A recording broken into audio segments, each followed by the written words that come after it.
வேந்தர் டிவி நேயர்களுக்கு இனிய காலை வணக்கம். மூலிகை மருத்துவத்தில் இன்றைக்கி நம்ம பார்க்க போகிற மருத்துவம் உடல் சூடு. உடல் சூடு எதனால் வருது அப்படிங்கிறத பார்க்கணும். உடலுக்கு மீறின உடல் உழைப்பு, அதிகமான உடல் உழைப்பு, அதிகமான உடல் பயிற்சி, தொலைதூர நடைப்பயிற்சி, அப்புறம் தண்ணி குடிக்காமல் பார்த்திங்கன்னா ரொம்ப நேரம் வேலை செய்வாங்க. இந்த மாதிரி இருக்கவங்களுக்கெல்லாம் உடல் சூடு இயல்பாக அதிகரிக்கும். இது இல்லாமல் நேரத்துக்கு சாப்பிடலை அப்படின்னா ஒரு சிலருக்கு அதிகமான உடல் சூடு இருக்கும். இது இல்லாமல் இரவு தூங்கும்போது பார்த்திங்கன்னா கம்பளி போர்வையை இழுத்து போற்றி தூங்கிடுவாங்க. இப்போ இருக்க பனி காலத்தில் தெரியாது. காலையில் எழுந்த உடனே பார்த்திங்கன்னா உடம்பு அதிகமான சூடாக இருக்கும். குளிர்ச்சியான நீரில் அவங்க குளித்தாலும் போதிய அளவு உடல் சூடு குறைஞ்ச மாதிரி இருக்காது. அந்த மாதிரி இருக்கவங்களுக்கு இப்போ மருத்துவம் செய்முறையை அம்மா விளக்கி சொல்லுவாங்க. சாதாரண உடல் சூடு, நம்ம உடம்பு சீதோஷ்ண நிலை எப்போவுமே சமநிலையில் இருக்கணும். கூடுனாலும் கஷ்டம், குறைஞ்சதுனாக்கா ஜன்னி வந்துடும். அதிக சூடாகுனாக்கா ஆண்களாக இருந்தாக்கா விந்துக்கள் வெளியாயிரும், பெண்களாக இருந்தாக்கா வெள்ளைப்பாடு போகும். அதனால் நம்ம உடம்பை எப்போவுமே ஒரு சீதோஷ்ண நிலை, ஒரே சீதோஷ்ண நிலையாக இருக்கிறதுக்கு அதிக ஹீட்டும் இல்லாமல் ரொம்ப குளிர்ச்சியும் இல்லாமல், சில பேர் உட்காந்த இடத்த விட்டு எந்திரிச்சு போனாங்கனாக்கா அந்த இடத்துல பார்த்திங்கனாக்கா ரொம்ப சூடாக இருக்கும். இன்னும் சில பேர் கை காலெல்லாம் பார்த்திங்கனாக்கா அப்படியே ஐஸு மாதிரி இருக்கும். அப்படியும் இருக்கக்கூடாது, அதிக சூடாகவும் இருக்கக்கூடாது.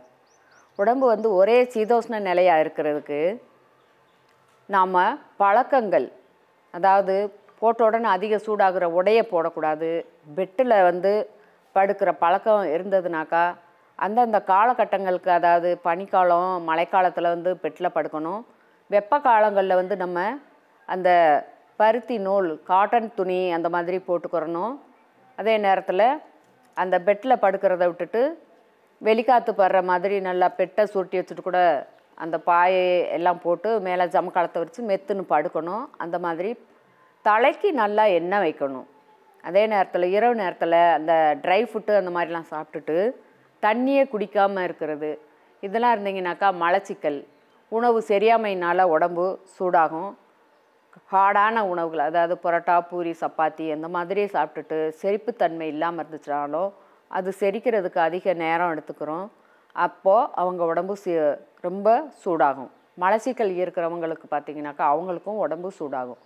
அப்போ நம்ம இரவு நேரத்தில் எளிதில் சீக்கிரமாக செரிக்கிற அந்த டிஃபன் ஐட்டம் அப்படின்னாக்க சாதம் சாப்பிட்டிங்கனாலுமே உங்களுக்கு நல்லது தான். இரவு நேரத்தில் இப்போ யாருமே சாதம் எடுத்துக்கிறதில்ல. டிஃபன் அப்படின்னு சாப்பிட்றதுல 2 இட்லி அல்லது ஒரு தோசை, இல்லாட்டினாக்கா 2 சப்பாத்தி அல்லது பரோட்டா அப்படின்னு சொல்லிட்டு அவங்க சாப்பிட்றாங்க.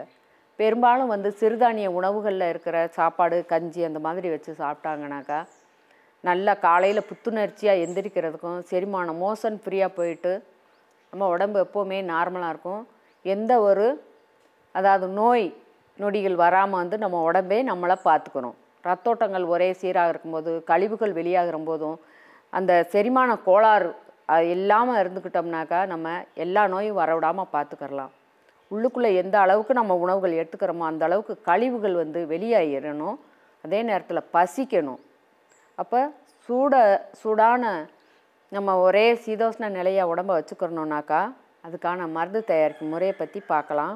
சோற்று கற்றாழை, அதிக உடம்பு சூடாயிருச்சு அப்படின்னாக்கா அந்த சூடை தணிக்கிறதுக்கு ஒரு 3 நாள் நீங்கள் சாப்பிட்டா போதும். நாம் இப்போ சொல்கிற மருந்து ஒரு 50 கிராம் அளவுக்கு எடுத்துக்கலாம்.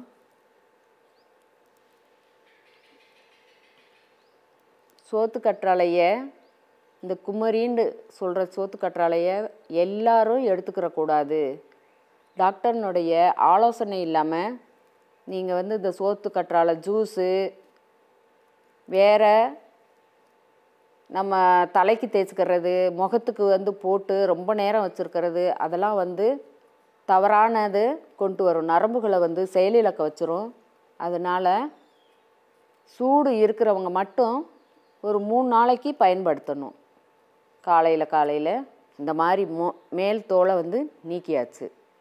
பக்கத்தில் முள் மாதிரி இருக்கிறத அறுத்தாச்சு. இப்போது அந்த நுங்கு மாதிரி இருக்கிற அந்த ஜெல்லு மட்டும் நாம் எடுத்துக்கலாம். ஒரு 50 கிராம் அளவுக்கு எடுத்துருக்கிறேன். இது வந்து நல்லா சுத்தம் பண்ணிவிட்டு நம்ம அதை மேல் இதை எடுத்துட்டோம்னாலுமே அந்த ஜெல்லு கொஞ்சம் இருக்கிறதோட சாப்பிட்டிங்கன்னா தான் உங்களுக்கு வந்து சூடு அதிக சூடு இல்லாமல் ஒரே சீதோஷ்ண நிலையாக நம்ம உடம்பு இருக்கும். அதனால் ஒரு 50 கிராம் அளவுக்கு எடுத்துட்டு இந்த பன்னீர் ரோஜா துவர்ப்பு தன்மை உள்ளது, உடம்பை வந்து உள்ளுக்குள்ளே புண்ணு இருந்தாலும் ஆற்றக்கூடியது, குளிர்ச்சி தன்மையை கொண்டு வரக்கூடியது. கருப்பு இலையாக இருக்கட்டும், ஆண்களுக்கு வந்து உடம்புல அதிக சூடாகி இட்டிருந்ததுனாக்கா அந்த விந்துக்கள் வெளியேறிடுச்சுனாக்கா அடுத்து வந்து பிற்காலத்தில் சின்ன வயசில் அவங்களுக்கு உடல் சூடாக இருந்து அந்த மாதிரி அடிக்கடி வெளியாகிட்டு இருந்துச்சுன்னா படுக்கையில் பின்னாடி வந்து குழந்தைகள் பெற்றுக்கிறதுக்கான அந்த முட்டிலிட்டு பவரு, விந்துவின் கெட்டுத்தன்மை அதெல்லாம் இல்லாமல் போயிடும். அதனால் வந்து அந்த சின்ன வயசில் அந்த மாதிரி இருக்குதுனாக்கா அவங்களுக்கும் நீங்கள் இதை வந்து கொடுத்துடலாம். உடம்பை வந்து ஒரே சீதோஷ்ண நிலையாக வச்சுக்கிறது துவர்ப்பு தன்மை உள்ளது. இந்த பன்னீர் ரோஜா வந்து ஒன்று கூட சேர்த்துருக்குறோம். அது கூட நாட்டு மாட்டு பால் காய வச்சது ஒரு 50 மில்லி அளவுக்கு கூட எடுத்துக்கிறணும். நாட்டு மாட்டு பால் வந்து ஒரு 50 மில்லி அளவுக்கு கூட சேர்த்துருக்குறோம். தேவையான அளவுக்கு பனை வெல்லம் கூட இடித்து சேர்த்துக்கிறலாம். பனை வெல்லம் தேவையான அளவுக்கு கூட சேர்த்துக்கிறணும். கொஞ்சமாக இடித்து சேர்த்துக்கிறலாம்.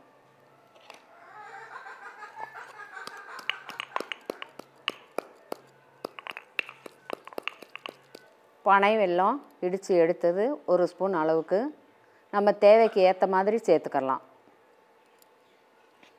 இந்த ரோஜாவை வந்து கூட மென்று சாப்பிட்றதுனாலும் சாப்பிட்டுக்கலாம், அல்லது அரைச்சிட்டு அது கூட பனை வெல்லத்தை கூட சேர்த்து நல்லா அரைச்சி போட்டு அப்படியே சாப்பிட்றதுனாலும் சாப்பிட்டுக்கலாம். இப்போது நீங்கள் சாப்பிட்றப்போ ஒரு ஜெல்லி மாதிரி இருக்கும், கசப்பு தன்மையெல்லாம் இருக்காது. இப்படியே ஜெல்லி மாதிரி காலையில் நீங்கள் வெறும் வயிற்றில் சாப்பிட்றப்போ 3 நாளைக்கு மட்டும் இதை சாப்பிட்றணும். அதிகமாக எடுத்துக்கிட்டாலும் வந்து உடம்பு குளிர்ச்சியில் வந்து நரம்புகளை வலுவிழக்க செஞ்சிடும். அதே நேரத்தில் 10 வயசுக்கு மேலே உள்ள குழந்தைங்களுக்கு பையங்களா பொண்ணு வந்து வயசுக்கு வந்த பிறகு தான் வந்து அந்த சூடு வெள்ளைப்பாடுன்றதே தெரியும். அதே மாதிரி ஒரு 12 வயசு 15 வயசுக்கு மேலே உள்ள ஆண் குழந்தைங்களுக்கு தான் அந்த மாதிரி நான் சொல்கிற சூட்டுனால விந்துக்கள் வெளியாகிறது அந்த ப்ராப்ளங்கள்லாம் இருக்கிற குழந்தைங்களுக்கு 3 நாளைக்கு மேலே கொடுக்காதீங்க. பெரியவங்களாக இருந்தாலும் 3 நாளைக்கு 50 மில்லி அளவுக்கு பால் கலந்து நீங்கள் இந்த கூட்டு மருந்தாக நான் சொல்லியிருக்கிறேன். நாட்டு மாட்டு பால் முக்கியம்.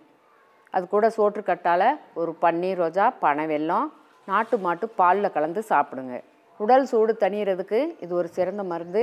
இந்த மருந்தை பயன்படுத்தி பயனடைய வேண்டும் என்று கேட்டுக்கொள்கிறேன்.